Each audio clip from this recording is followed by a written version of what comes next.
નમસ્કાર મિત્રો, જય શ્રી રામ.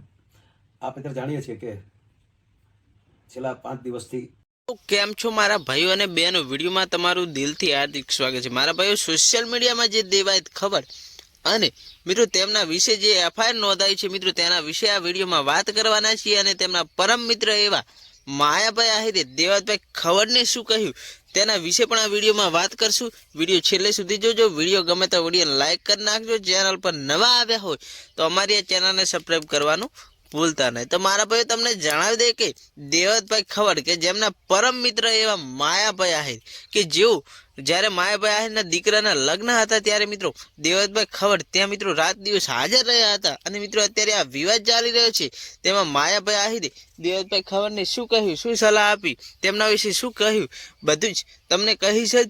તો વિડીયોમાં છેલ્લે સુધી બન્યા રહેજો. તો મારા ભાઈ, અત્યારે સોશિયલ મીડિયામાં જે દેવતભાઈ ખવડ અત્યારે મિત્રો તેમના પર એફઆઈઆર નોંધાઈ ચૂકી છે. મિત્રો દેવતભાઈ ખવડ અત્યારે ડાયરાઓ કરવાનું બંધ કરી નાખ્યું છે અને ક્યાં છે મિત્રો તે હજી સુધી કોઈને ખબર નથી. અને મિત્રો શું દેવત ખવડ ફરીથી ડાયરા ચાલુ કરશે કે નહીં કરે એ પણ મિત્રો જોવાનું રહેશે. અને આ વિવાદમાં મિત્રો દિવસે ને દિવસે નવા મિત્રો ખુલાસા થતા હોય છે.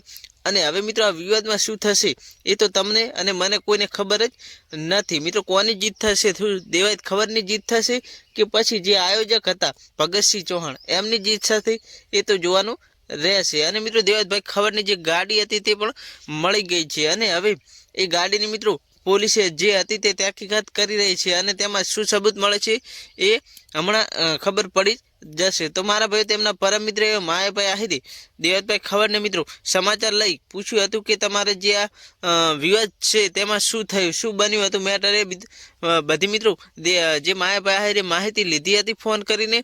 તો બસ મારા ભાઈ, આટલો વિડીયો ગમે તો વિડીયોને લાઇક કરી, ચેનલ પર નવા આવે તો અમારી આ ચેનલને સબસ્ક્રાઈબ કરવાનું ભૂલતા નહીં. મળીએ એક નવા વિડીયો સાથે.